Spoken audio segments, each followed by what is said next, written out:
It's not just devices in cars that are tracking people's behavior. A lot of devices that people are using, everyday devices like printers and computers and cell phones, are including some kind of tracking information. Like that color laser printer you have at home or the office. Every page printed by most color laser printers is embedded with a code unique to that printer. Yep, your color laser printer could be spying on you. Seth Schoen is a privacy advocate with the Electronic Frontier Foundation. His work has led to the cracking of those codes. My understanding is that this was motivated by a request from the United States Secret Service, which investigates counterfeit, and that they asked the manufacturers of color laser printers to do this, to add this tracking capability. And by and large, the manufacturers complied. Most of them didn't tell their customers that they were doing so. The code, a series of yellow dots distributed across the back of the printed page, is not visible to the naked eye. See the dots there. When you shine a blue light and look under the microscope, I think it's quite distinct. It is. So far, we've been able to crack the code that's used by Xerox and a few other manufacturers like Dell, so we can tell you what those mean. There are others like HP and Canon that are still a mystery to us. In the case of Dell and Xerox, what is it then that these dots are communicating? Well, they're communicating the serial number of the printer that made the print, and they're also communicating, in the case of Xerox printers, which have this information, the date and time that the print was made. From there, it's not hard to find out who printed the document. And it's not just your printer. That digital camera you're so fond of? This is a photograph of me that was taken as a staff photo. If we look at it with the right software, all of a sudden we see a lot more information. So here's the interesting thing. Right there is the unique serial number of my friend's camera. If he's registered for a warranty, then they know who he is. Yeah. And in fact, it's easy to find because he publishes his photos on a photo sharing website under his own name. And so you could immediately find out that that's his camera. Burn any CDs lately? Another one that the public is not really aware of. When you burn a CD in a CD burner, the CD burner's serial number is actually left on the CD. So if you make a mix CD for someone, or you burn any kind of information onto a CD and give it out to someone, it's potentially traceable back to your computer.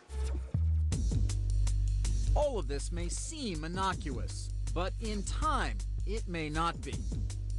I think people are perfectly happy to adopt a communications device that is in some way traceable or trackable,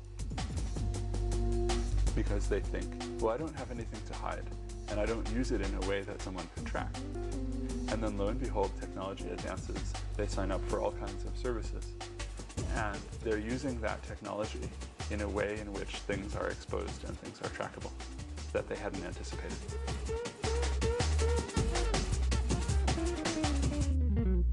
Juan is out on the road right now, so I can see here, as of 3:40 p.m., he's in front of 893 Lafayette.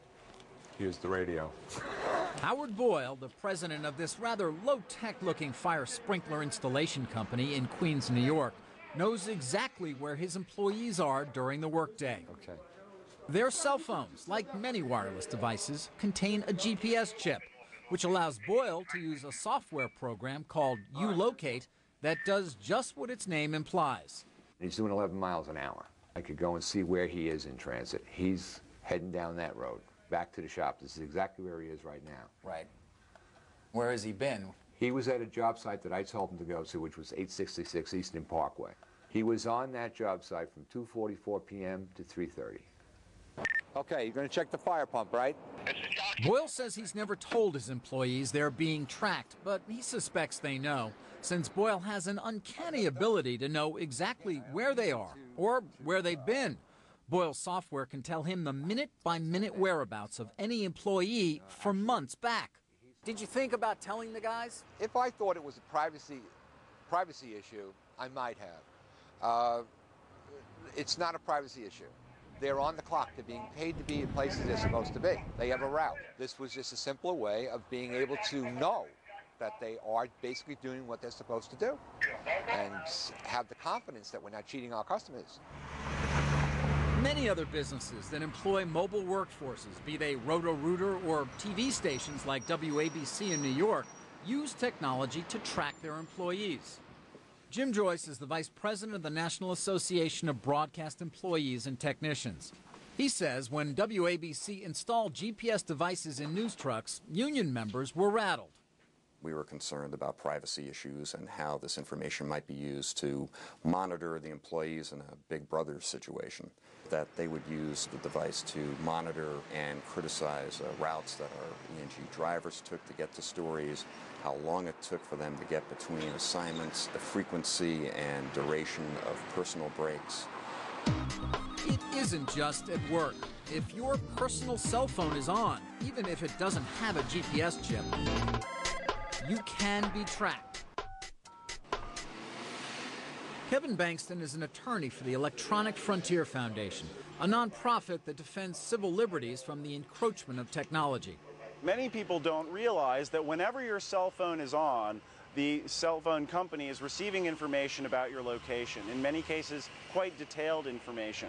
Not only can they track you in real time using this information, they are also storing all of that information about where you have been when your cell phone is turned on, information that the government or even private litigants could get at. You can, of course, turn your cell phone off, or even choose not to have one. But it is getting harder and harder to venture out in public without being watched. Practically everything you do in public is being recorded somewhere or in some fashion. And the courts have long held that when you're in public, you don't have any expectation of privacy.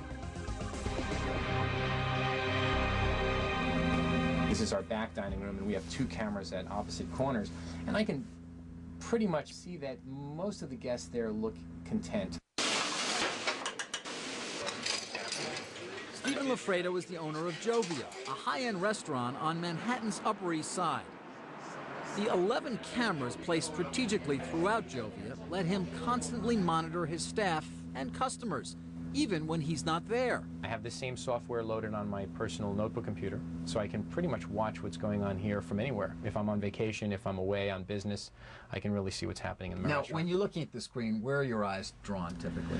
I could see if a guest had to flag down a waiter or if they looked anxietous. I can also look in the lounge area, and I can tell how busy our maitre d's desk is getting by how people are coming into the restaurant. The employees are aware they are being surveilled. Somebody's got to prep the table beforehand. The delivery of this dish on 13 was like a disaster. I'll never go to an employee and say, I saw you do this on camera, it wasn't the right thing to do. And what we'll do is we'll talk in a general term with our staff and discuss with them ways that they can better improve the Jovia experience. Stephen, what about customers? Do they know they're on camera? It's become more common that there are cameras in restaurants. I think when they see the little black ball on the ceiling, they expect that there are cameras. In the modern restaurant business, it isn't just cameras that are keeping track of customers. Anybody who calls to make a reservation will start off with their first and last name and their phone number. If I double click on that, I can see information, how many times they've reserved, if they've canceled. I can see when they've joined us in the past or any other special comments that I want to put into the system. So you're going to come back after this? If I make a note that it's your birthday, or if they're a difficult guest perhaps, Really? and they You'd had a even complaint. put that note in there? We might put a code like that in. You know, we could certainly put in codes that say that the person might be very selective about the type of table they get, or whether or not they want to sit in the front or the back room. So the menu offers a lot of different variations. While restaurants have only recently taken to surveillance, retailers have a long history of it. Cameras were originally put in stores to help detect and deter theft.